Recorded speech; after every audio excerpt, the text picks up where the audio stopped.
Guys, kain po tayo ngayon ng isang uri na saging dito sa Mindoro. Ito po ay tinatawag na tindok, saging na walang puso.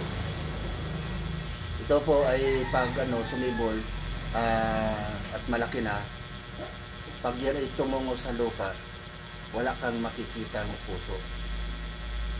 Ito ay mga 2 piling, 3 piling, pero ubod po siya ng laki. Ito siya, yan o. Isang piraso lang, yan, 4 na putol. Pag nilaga mo, 4 na putol. Yan. Isang piraso lang yan. Kung kung kakainin ng isang mag-anak, yung 2 piraso, busog na kayo. Pero ang ligat nito, malinamnam, parang kamuti style. Inyong ilalaga bago isasawsaw sa bagoong na mahalang. Ayan o. Ang sarap man din.